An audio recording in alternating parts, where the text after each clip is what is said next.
welcome to this Lowy Institute event here in Canberra. Welcome to a very special event, the first ever public address that we know of by a serving Director General of the Australian Secret Intelligence Service in the organisation's history. My name's Rory Medcalf. I direct the International Security Program at the Lowy Institute, and it's my real pleasure on behalf of our Executive Director, Michael Wesley, to welcome you all to this event and to be hosting this event.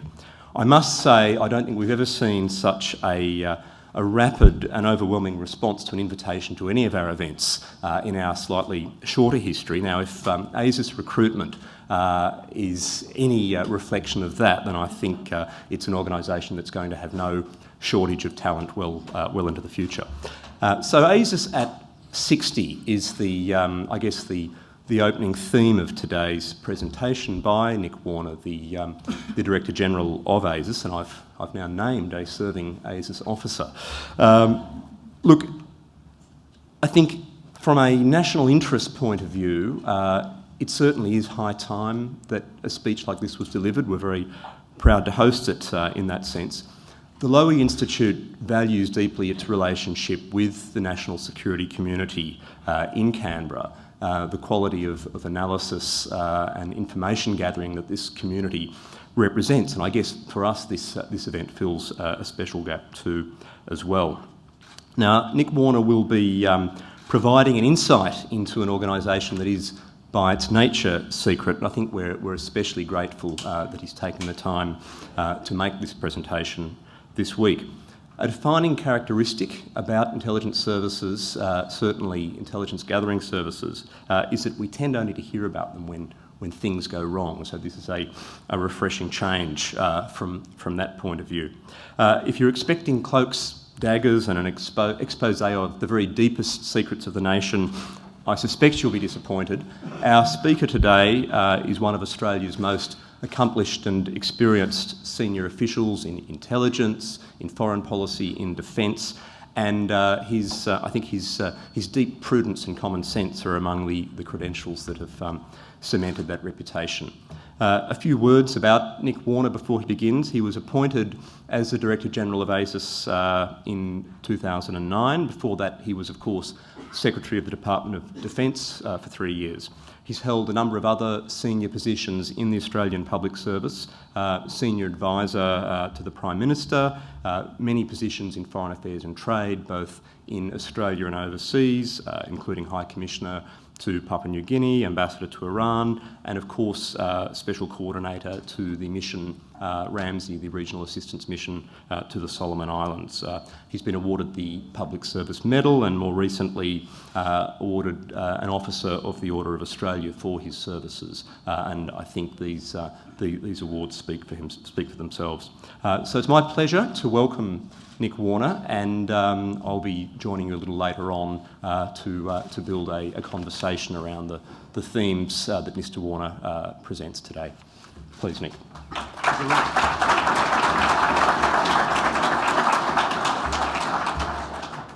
Rory, thank you very much for those generous introductory comments.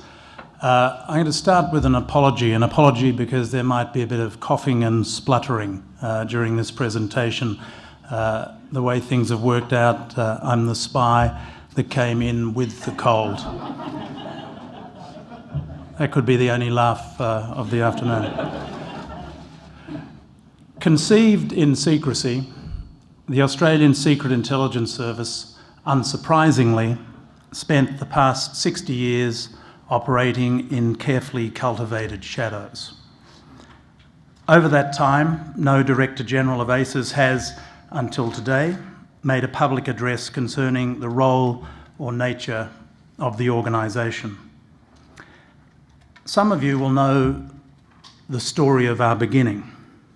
On a cold Canberra evening in mid-May 1950, Prime Minister Menzies, having served martinis to a select group of ministers and senior officials, including a colourful former Army officer, Alfred Brooks, penned a letter to his British counterpart, Clement Attlee, and a copy of this letter, framed copy of this letter, hangs outside my office door. Menzies told Attlee, and I quote, that he had decided to establish a secret intelligence service which, when organised in due course, will operate in Southeast Asia and the Pacific areas adjacent to Australia. Recent developments in Asia and our near north make this both a prudent and urgent measure. Concerned that the idea might leak, Menzies told Attlee that knowledge regarding this scheme has been restricted to the fewest possible here, and for added security, I have chosen to write in this way. Attlee provided help with advice and training, and in May 1952, just over 60 years ago, ASIS was formed. Alfred Brooks was appointed the first head of the service. Menzies' desire for secrecy stuck. Stories about ASIS didn't start to appear in the press until 1972, and ASIS's existence wasn't formally acknowledged publicly for another 5 years.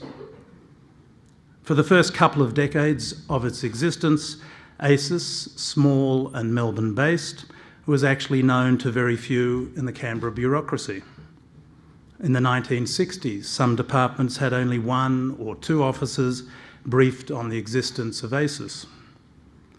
Few people in government knew of ASIS's existence either.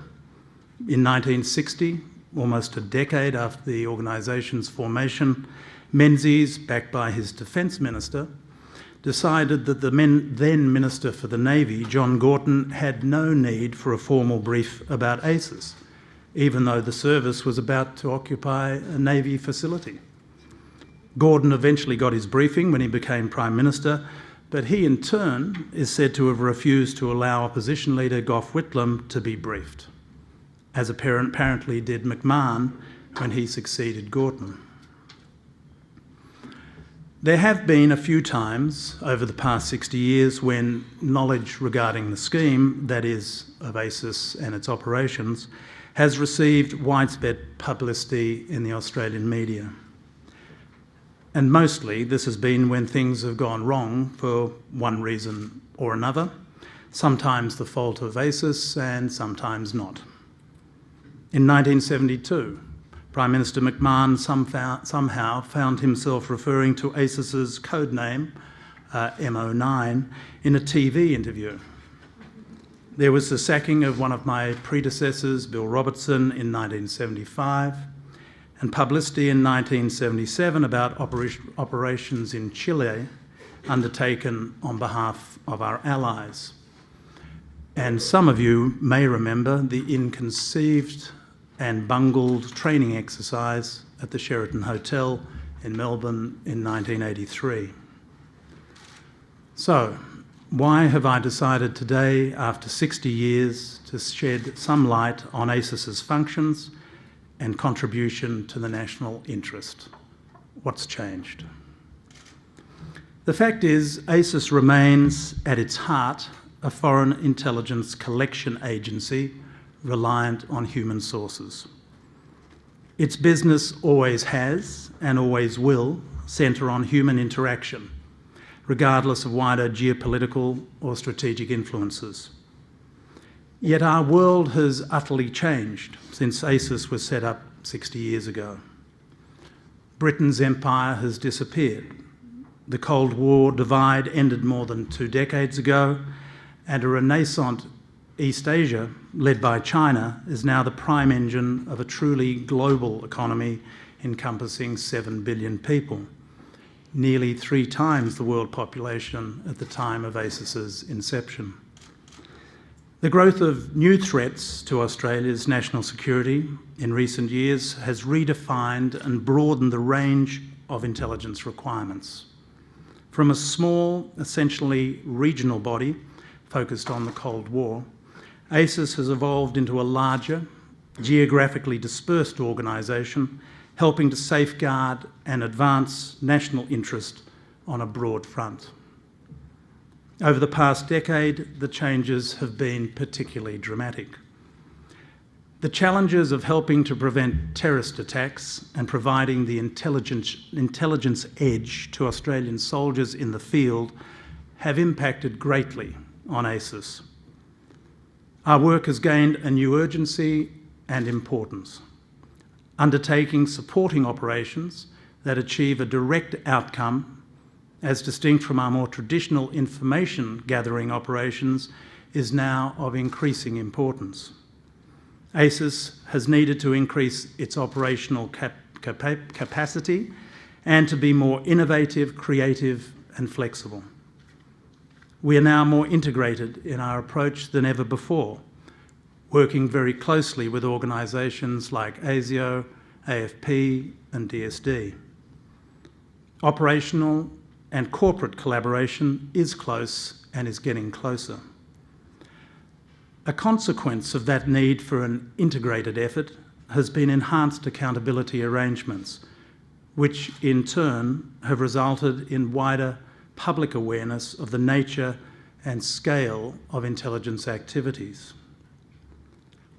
Still, there's little public awareness of ASIS's contribution to national security in helping to protect and advance Australia's interests in our neighbourhood, of our support for military operations, and of our efforts in the areas of counter-terrorism and counter-proliferation, to name just a few. This, of course, stems from the inevitable paradox inherent in publicising the achievements of an organisation whose activities are, by design, secret. It's against this background that I think it's time to shed some light on the critical work being done by the men and women of the Australian Secret Intelligence Service and the unique contribution ASIS makes to our foreign policy and security. I'll focus on three key themes: the changing role of ASIS and the contribution it makes to Australia's national security. Secondly, the vital importance of risk management and the positive impact that more robust accountability processes have had on our intelligence effort. And finally, how the changing international order is likely to impact on ASIS and its activities over the next 10 to 15 years. First, the role of ASIS. ASIS's founders and first-generation leaders, Alfred Brooks, Roblin Herder and Bill Robertson, who sadly passed away last year, would barely recognise the ASIS of today. In the mid-1950s, ASIS consisted of less than 100 people. It had only a handful of very small stations, and its operational reach was restricted to a few countries in Asia and the Pacific. And ASIS's overwhelming focus during the early Cold War years was contingency planning in the event of another major land conflict in Asia.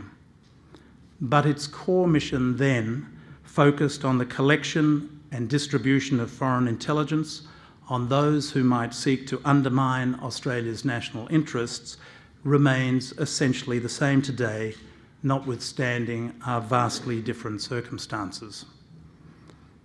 ASIS is mainly in the business of collecting human intelligence, or HUMINT.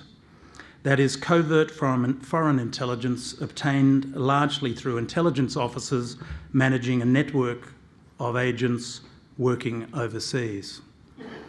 Intelligence in our particular realm can be defined as secret information gleaned without the official sanction of the owners of that information. As far back as 1976, Justice Hope, in his review of the intelligence agencies, said that amongst the reporting ASIS had issued since its formation, there were, as he put it, diamonds, reporting of considerable significance to Australia. Today, we're still producing diamonds, just in greater quantities. Of the thousands of secret intelligence reports now distributed by ASIS each year, many are produced by our officers from their contacts with ASIS agents, our sources, abroad. Other reports are obtained through our liaison and foreign intelligence services. These reports cover everything from political developments, economic growth, defence modernisation and social cohesion in a particular country, to terrorist and insurgent planning, and much more. They form many of the building blocks of intelligence analysis by O&A and DIO, and are a significant input into DFAT in the formulation of foreign policy advice to government and inform ministers of significant developments worldwide. Good intelligence can assist government in many ways. It can provide early warning of planned terrorist attacks, information on insurgent networks, and more broadly, the intentions of potential foreign adversaries. Our intelligence reporting can also improve the quality of strategic decision-making, assisting government in the prosecution of Australia's defence, foreign and trade interests, helping to enhance regional stability and avoiding strategic miscalculation. Intelligence reporting can be invaluable for law enforcement agencies.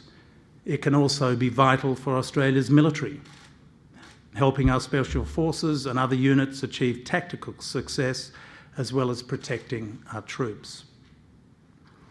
This kind of intelligence work is now core business for ASIS.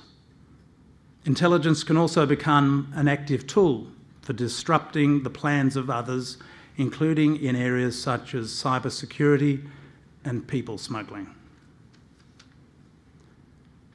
At its heart, ASIS has a cadre of highly trained intelligence officers who recruit and run agents.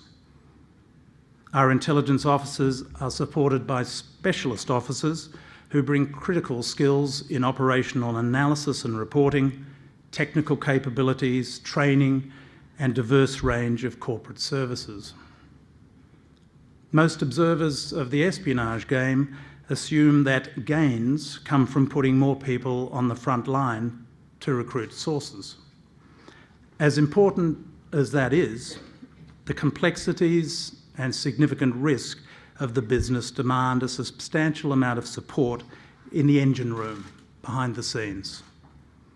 As well as collecting foreign intelligence and distributing it to government, ASIS also undertakes counterintelligence activities to protect Australia's interests and, under ministerial direction, has the ability to conduct a range of sensitive operations abroad in support of our foreign and defence policy objectives. I'll say a little bit more about that later on. The undertakings that ASIS makes to its agents and the way we deal with them is of central importance to the service. They go to our core values of integrity, honesty, and trust. ASIS doesn't use violence or blackmail or threats. And under the Intelligence Services Act of 2001, ASIS can use weapons in self-defence to protect its officers and agents, but not to collect intelligence. The way ASIS usually goes about its work necessarily needs to remain secret. So I won't be talking in detail about the nature of current operations. What I can do, though, is to give you a broad outline of ASIS activities in a range of areas. Let me start with counter-terrorism. Over recent years, an important element of ASIS's operational effort has been directed at the terrorist threat to Australia. The tragedy of the 2002 Bali bombings provided a great impetus to ASIS's work, which continues nearly a decade later. This event and 9/11 have seen ASIS intensify its focus on the very real threat posed by organisations like Al-Qaeda and the affiliates it has inspired, with a web of links between extremists from Australia to Indonesia, to the southern Philippines, to the Fatah region in Pakistan, and to Al-Qaeda in the Arabian Peninsula, in Yemen, and on to Somalia. We know that the intention to conduct mass casualty attacks against Western countries, including Australia, remains very real. We also know that many of these planned attacks are being conceived in places remote from Australia. As the reach of terrorism has spread, so has ASIS had to expand its collection capability to the Middle East, South Asia, and to Africa.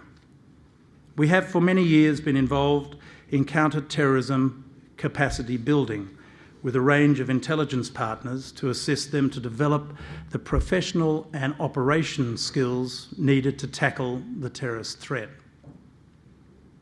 This training is important because it underpins the Australian whole-of-government strategy of assisting regional partners to have terrorists arrested and prosecuted in their own jurisdictions for the crimes they have plotted or committed. Our counter-terrorism work involves not only collecting intelligence on the plans and intentions of terrorist groups, but also working actively to disrupt their operations and to facilitate the work of law enforcement agencies. ASIS, working with other Australian intelligence agencies and with law enforcement and foreign liaison partners, has been closely involved with the arrest and detention of dozens of terrorists in Southeast Asia over the past decade, including in recent months. Another important part of ASIS's efforts is focused on counter-proliferation. The risk of nuclear proliferation and the spread of weapons of mass destruction remains a key challenge for Australia. ASIS has been tasked to interdict the flow of proliferation-related material and to support UN sanctions.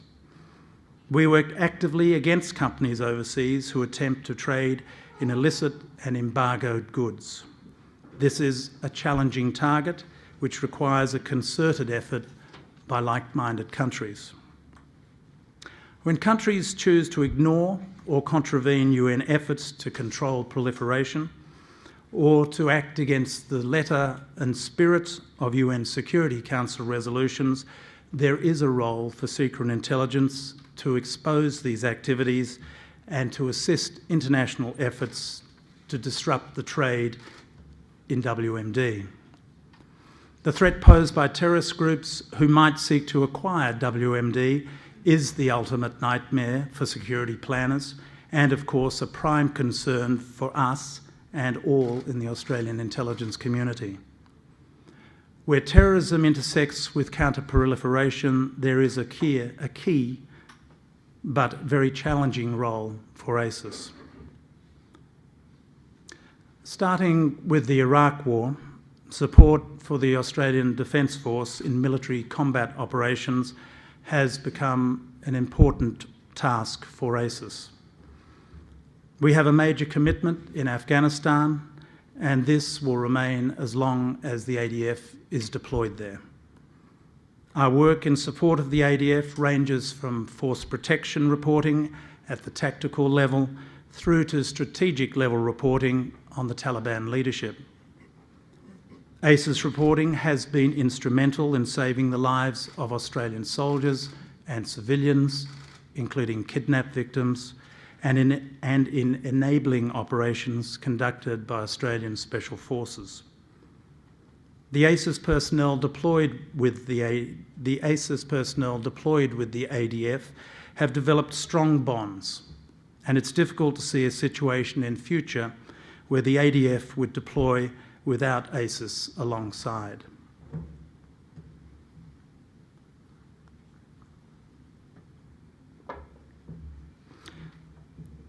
The field of cyber operations is one of the most rapidly evolving and potentially serious threats to our national security in the coming decade. Government departments and agencies, together with corporate Australia, have been subject to concerted efforts by external actors seeking to infiltrate sensitive computer networks. DSD, ASIO and the Attorney General's Department have a lead role in helping to protect the government and business from such attacks, as does ASIS. Considerable resources are now being invested by the government to counter this threat and harden the defences of departments and agencies.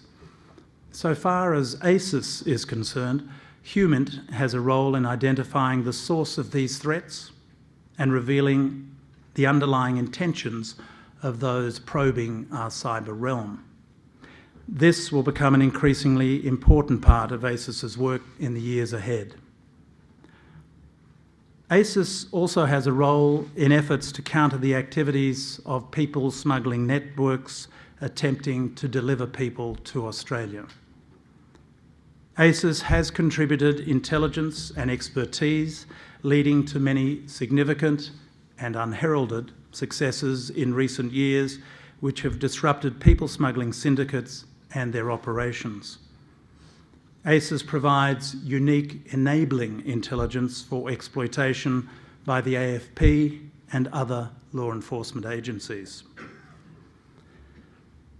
Having spoken about ASIS's contribution to national security, let me also note that intelligence has its limits. As the independent review of the intelligence community noted in its report last year, while government can reasonably expect some success balanced against risk and cost to obtain intelligence that confers strategic and tactical advantage, intelligence is not a panacea for the actions of lone actors or small groups undertaking acts of terrorism.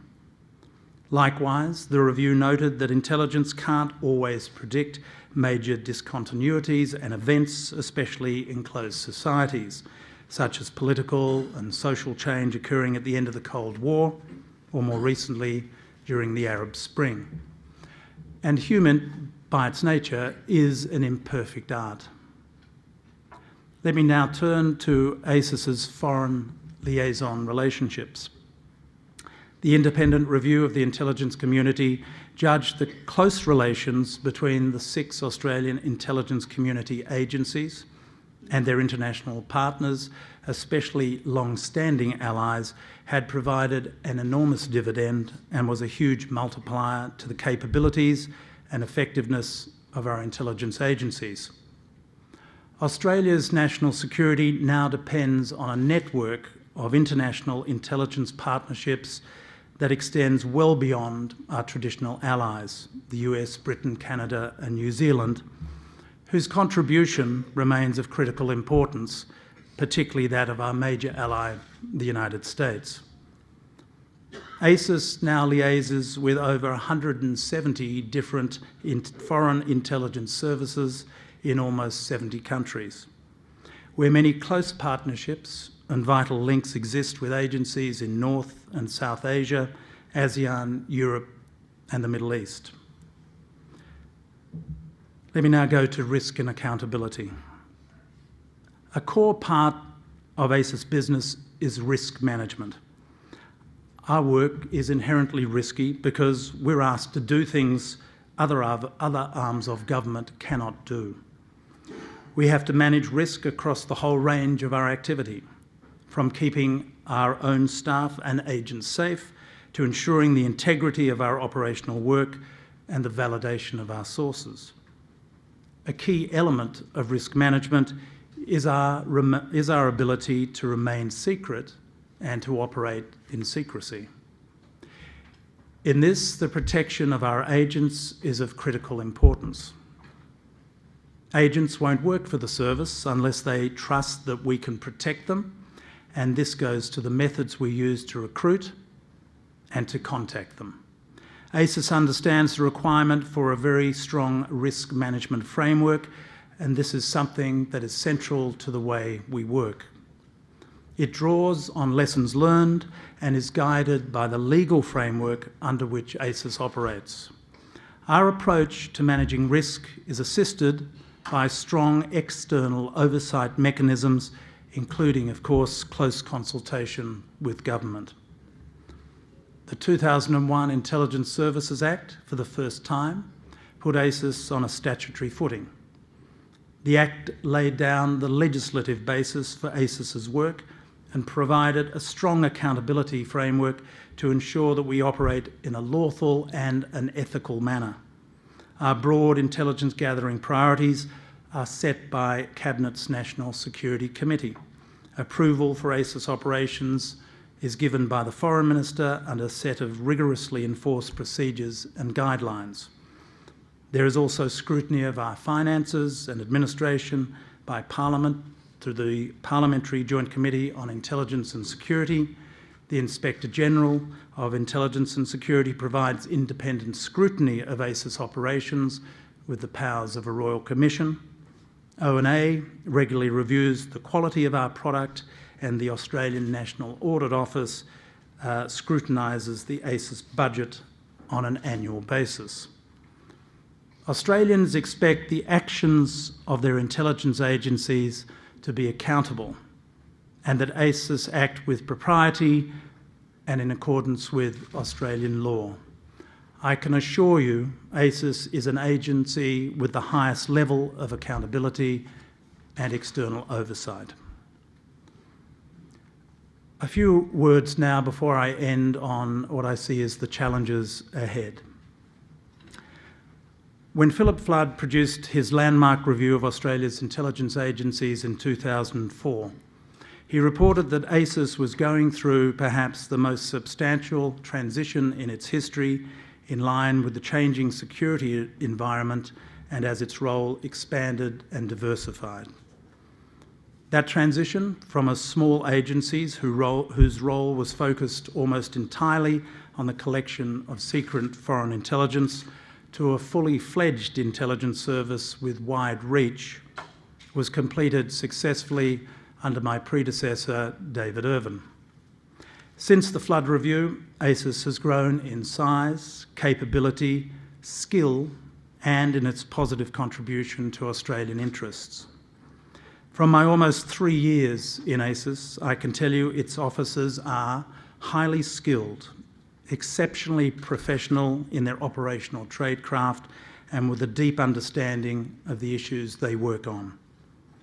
They are also acutely aware of the priorities of the government they serve and committed to the kind of intelligence service Australia needs and the Australian people expect. 60 years on, ASIS has evolved into a far-flung organisation with representation stretching right through our region to Central Asia, South Asia, the Middle East, Africa, Europe, and the United States. While still a relatively small organisation with a budget around $250 million, ASIS is now a key component of Australia's national security architecture.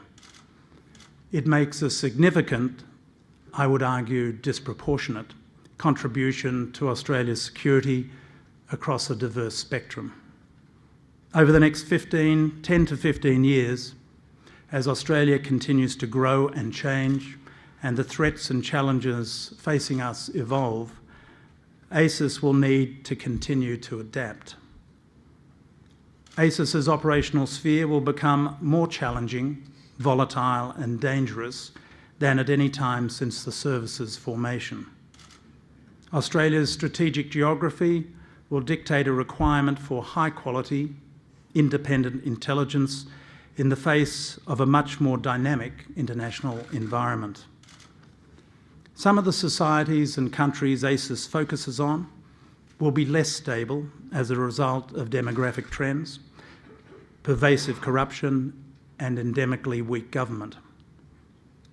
ASIS officers will have to operate in denser, more complex urban environments in both developing and developed societies. The personal risk to our officers has increased in recent years and will continue to increase. The separate yet interrelated revolutions underway in information technology, nanotechnology, biometrics and materials technology will also fundamentally alter the environment in which our officers operate. Developments in cyber are a two-edged sword for an agency like ASIS. They offer new ways of collecting information, but the digital fingerprints and footprints which we all now leave behind complicate the task of operating covertly.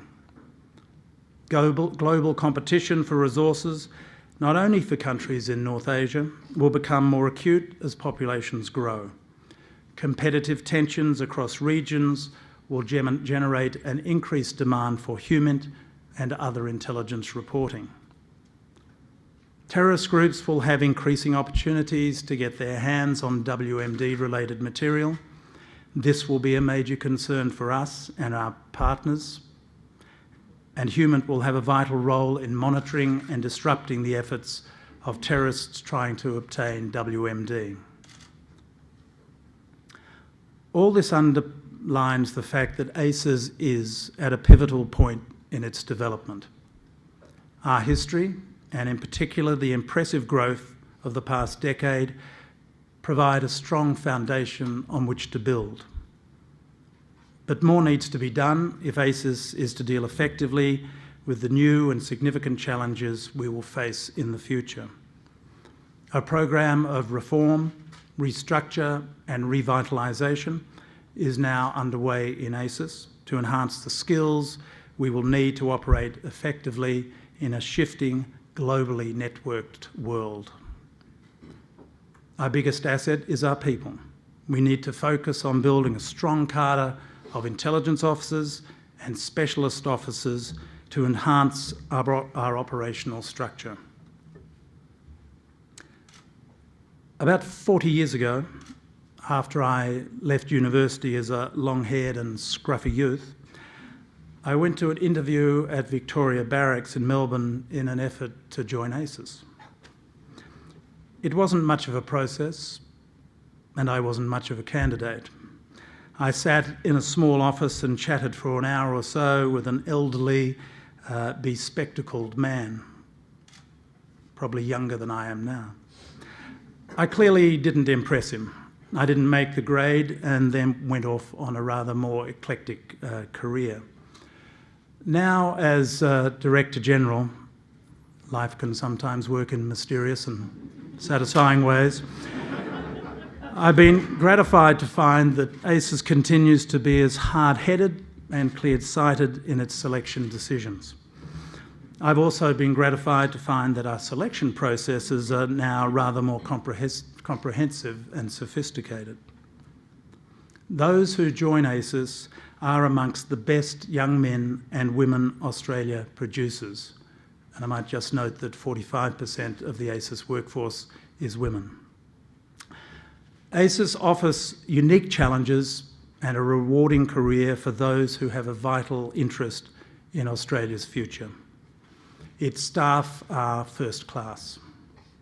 While in films and books, foreign intelligence work carries a reputation for mystique and maybe even glamour, the reality is that those who work for ASIS choose to do a complex and difficult job in secrecy, often facing tough environments and without public recognition. 60 years ago, Menzies saw the establishment of ASIS as a prudent and urgent measure in response to the many changes taking place in Asia and the Pacific. He was right to do so, and subsequent governments over the past 6 decades have been right to invest further in the development of ASIS's unique capabilities. The coming decades will be demanding for Australia's intelligence community. However much technology continues to change the basis of intelligence collection, there will always be a prime requirement for human intelligence, the kind of intelligence that can really make a difference and the work that is core business for ASIS. A professional, capable and accountable secret intelligence service is destined to play an even more central role in securing Australia's future in the decades ahead. Thank you.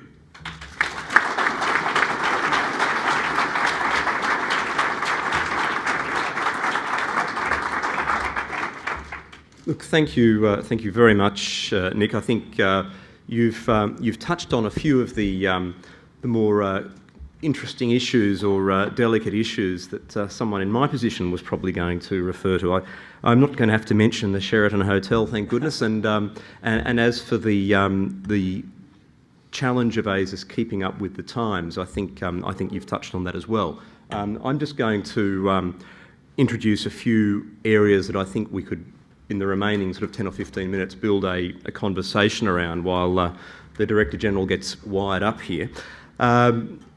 I think the theme of ASIS coming to terms with change is really central, not only to the very fact of this presentation today, but to the effective use of taxpayers' money, more than $200 million a year of it, on ASIS. And there are three themes that really the speech has made me think about, and that I might tease you out on in a moment, Nick, when you're wired up. The first of those really is to do with people. I think some of us who've observed the national security community over a reasonable period of time have asked the question, is it representative of Australia today, of the diversity of backgrounds, the diversity of talent of Australia today? So I want to speak to you in a moment about people. The second is the question of really how relevant is the work that ASIS does, because again, those of us who, like me, work in the the public domain, think tanks, the open source sphere, are absolutely staggered by the amount of information that you can get for free about the world, often in almost real time. And this does raise questions about the role and value of secret intelligence. And finally, I'd like to speak to you a little bit about really where ASIS fits into this sometimes bewildering security community in Canberra, many of whose representatives I see in the room. So I might take a seat and try and in the next 10 minutes hear a few thoughts on those things. Do you want me to start off on one of those? Firstly, well, I'd like to start off on people, because I don't want to run away from that issue. I mean, you know, the long-haired Nick Warner of 19, I won't chance a guess as 1970-ish, of the 70s.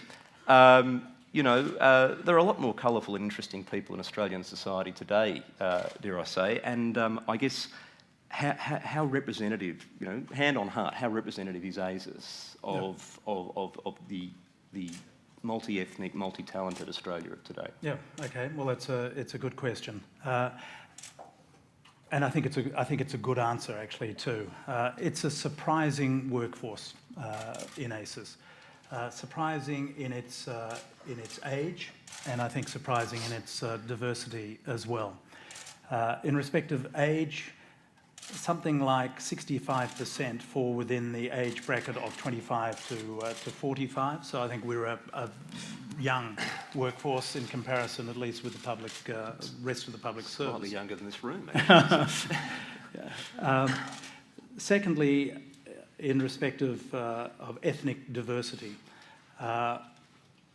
when I look back over the last 5 years of recruitment into our intelligence officer stream, something just less than about 20% of those officers stated an ethnic background, and to me, a surprising 75% of those officers also came to ASIS with a second language. Okay.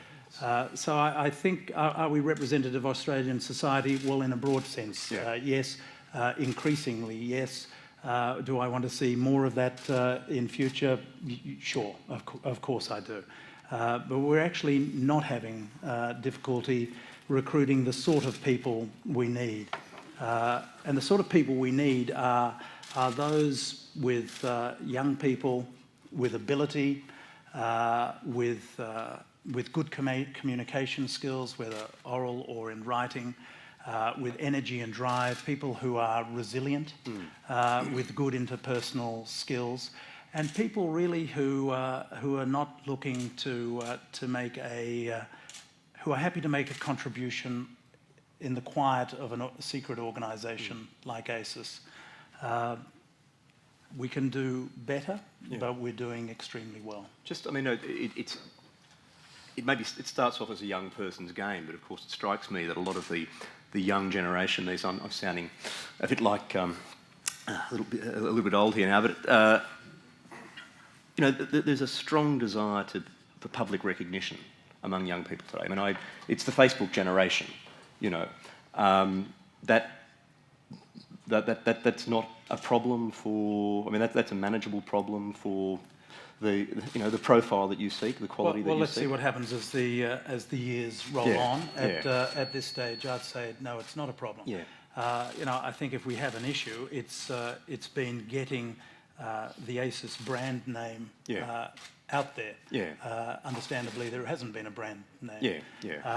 People don't know to apply to ASIS. But as I said in my presentation, it's a rewarding career in an organisation that does, quite honestly, some extraordinary things for Australia and its national security. It's a pretty classy website, I have to say, for that. Thank you. For that. Look, the other two issues I wanted to talk to you about was relevance, I guess, really, and coordination. I mean, in a world of overwhelming and often quite valuable open source information, this sort of digital age, what does secret intelligence do that other forms of information can't do? Okay, well, look, you're right. The world is awash with information. Some of it's accurate, some of it's rubbish. But there's a hell of a lot of it but not from the Lowy Institute, I should Definitely not from Lowy. What governments need to do and have done and are doing is to use ASIS judiciously. To use ASIS, if I could put it like this, as the collector of last resort. ASIS must not go after open source reporting. It's not in the game of competing with DFAT, and it's not in the game of competing with DSD. We are a unique capability that is and needs to continue to be targeted on the hardest possible collection targets that there are. Let me give you an example. The world history is full of examples of where HUMINT has played a key role. But an example of what we can bring that others perhaps can't bring is the intent. What is the intent of the leadership of this country, or what is the intent of the leadership of this group in respect of some particular issue in respect of Australia? They don't always know themselves, but but if anyone is placed to find out, it's ASIS. So it's using ASIS judiciously in a targeted way. This happens. It has happened for years. It's happening now. But ASIS must not be used to compete with open source reporting, to compete with Australia's very fine diplomats. And the third point I wanted to make, the sort of the coordination issue. I think it's fair to say that there have been challenges in Canberra over the years as the security community's involved, the intelligence community has evolved. There have been challenges in improving coordination among agencies, collection agencies, the analysis agencies, I guess the policy arms of government. What sort of progress have you seen in that area? How satisfied are you, and what are the challenges there? Where does ASIS fit in to coordination? When I joined the Australian intelligence community in 1973, I joined the Joint Intelligence Organisation. Doesn't exist any longer. Long hair. There were 4 Australian intelligence organisations. JIO was based in Canberra, and the other 3, ASIS, ASIO and DSD, were based in Melbourne. That was no way to run an intelligence community, and it was certainly no way to run a broader bureaucracy. To have the intelligence collectors in Melbourne and the bureaucracy, the line departments in Canberra, was a recipe for disaster, and there was, in my experience, plenty of disaster. Things have improved enormously and fundamentally since then. Some of it began slowly. It built slowly, but today those problems of coordination and cooperation that we had between agencies and departments no longer exists. I think a few things have happened. Primarily, common sense over the years brought a more collaborative approach. Secondly, I think as agencies began to work more on counter-terrorism, on counter-proliferation, on support for military operations, just by the nature of those issues, it brought us closer, ensured that we had to work more closely together. the heads of intelligence agencies, and some of them are here today, would agree with me on this. We are all six of us, very focused on closer collaboration. Over the past 2 or 3 years, we've set up between us, amongst us, a number of joint teams that work on specific issues, that bring the skills and expertise of one agency together with the skills and expertise of another agency. Something that 5 years ago, maybe certainly 10 years ago, would have been inconceivable. Again, we're doing very well. Can we do better? Sure, but I tell you, it's a revolution from the 1970s. But the changes are not just driven by shocks and, I guess, external factors. I mean, is there a sustained appetite for improved coordination that you're seeing, or is it still a challenge from time to time? No. Now it's part of the fabric. It's now part of the way that agencies and agency heads think. How can we get the best possible outcome? And generally, it's through closer collaboration. And how does Australia stand up, I guess, in the global, without naming too many names, I guess, but if you look globally, where do we sit in terms of the quality of our coordination? It's. I'd like to give you a straighter answer to that question, but the way intelligence agencies are set up around the world varies enormously. So it's very hard to compare our 6 agencies with the huge American machine. It's not sensible to compare us with New Zealand. Canada's approach is also different. We're doing it very well. Collaboration, cooperation is part of the lexicon. It's part of the way people think. It's working well.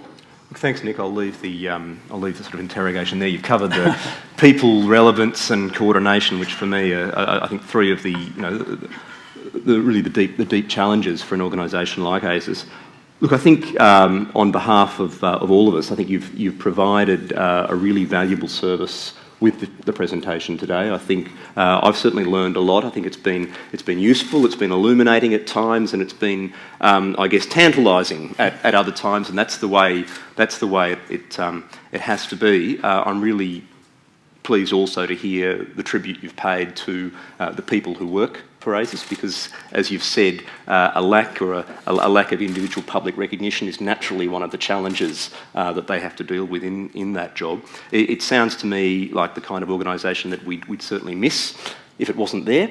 And I guess I'll just close by saying that I hope ASIS continues to be in the news from time to time for all the right reasons. So, can I please ask you to join me in thanking Nick Warner for today's presentation? Thanks very much.